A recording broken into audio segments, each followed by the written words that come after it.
How are you, Pete?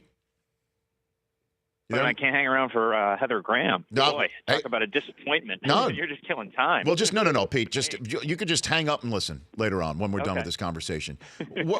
Texas is 2-2 right now. Where do you put the Longhorns right now? What do you make of their first 4 games of the Tom Herman administration? It's been a really interesting ride. They obviously got annihilated, gave up 51 points to Maryland in that season opener. And I really think from there, Rich, they learned some things. I think they got together defensively. I was out in Los Angeles the night they played USC, and despite losing, and certainly Texas is not a home of moral victories, it did seem like they found a little bit of an identity that night. The defense played with an edge that it hadn't had, and it seemed like the mojo that Tom Herman and Todd Orlando, the defensive coordinator, had at Houston made its way up to Austin that night. And so how much can you read into a Thursday road win at Iowa State? I don't know. But 17-7 is promising. Iowa State's a program on the upswing. So right now, this K-State game is a huge test because Bill Snyder's teams are just sort of like relentless winning machines. Despite the talent levels that have fluctuated over the years, they don't make mistakes. They are precise and concise and surgical. So I think it's a fascinating test for the Longhorns at this very early stage of Tom Herman's tenure there to go up against a team like Kansas State. And, obviously first month of a season in college football, what appears to be an impressive win in the first month when we matriculate our way through the schedule no longer looks as such. And obviously Texas and Notre Dame from week 1 last year just screams that. What do you make of USC? I know Texas, again, the defense looked really stout in that game. That was such an entertaining game. But then USC goes up to Washington State and couldn't come out with the win. What do you make of USC as we're sitting here in October, Pete?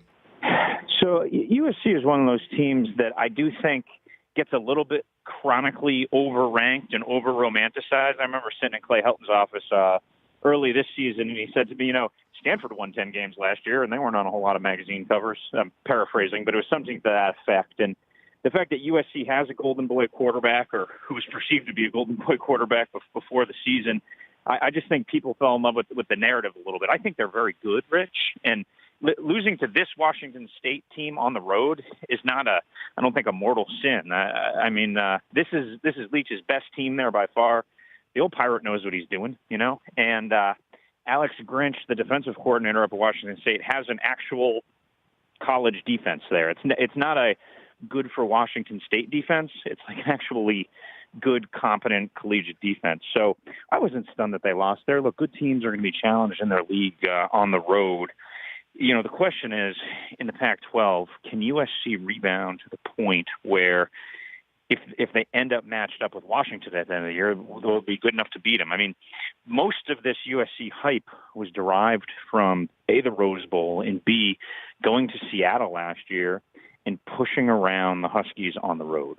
And, we haven't seen that type of performance yet from USC this season, but they are talented, and it's still early. DirecTV 4K College Football Report with Pete Thamel from Yahoo Sports here, and you mentioned how good teams are going to get threatened in conference on the road. Could that be Alabama at Texas A&M this weekend? What do you think?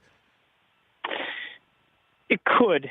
We'll learn a lot about Texas A&M. If they didn't just completely melt down in one of the worst sort of coaching and play calling performances I've ever seen out at the Rose Bowl in week 1, this game would have a lot more juice.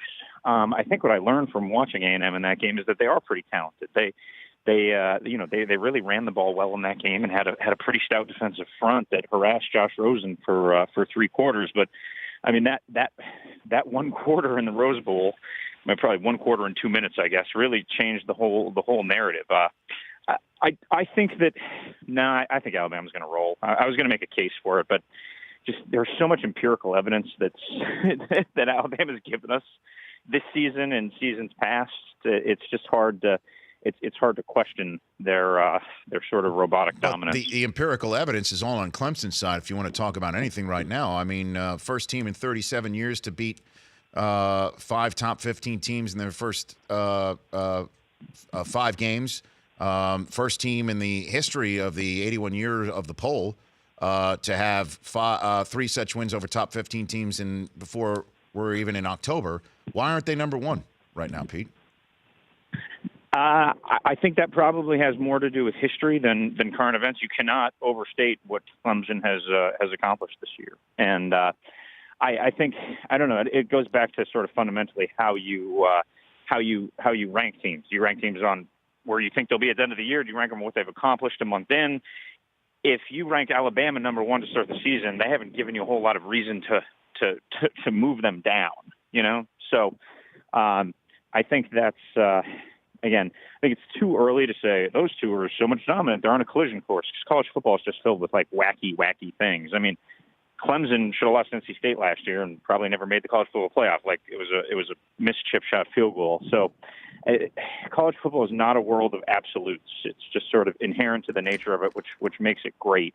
But I think Alabama has sort of earned the sort of right to be number one preseason, to stay number one until they do something to lose that spot. Okay, a couple more minutes with Pete Thamel of Yahoo Sports and the DirecTV 4K College Football Report.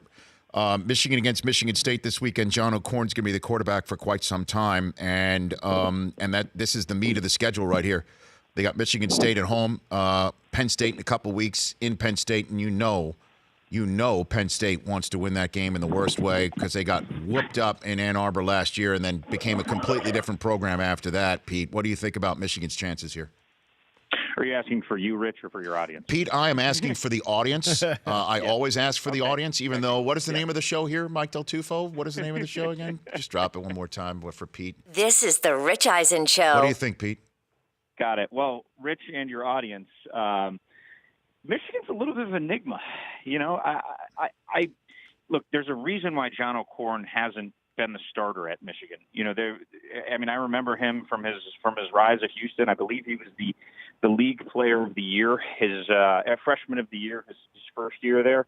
And he's been around long enough where I don't even remember if that league was the Big East or the American Athletic Conference, because the world's changed a lot in John O'Korn's 5 years with us in the college football world. I'm pretty sure it was the AAC now that I think about it. But he's obviously a talented guy. Just, you know, look, Jim Harbaugh knows so much more about quarterback play than you and I and all of your audience combined, probably.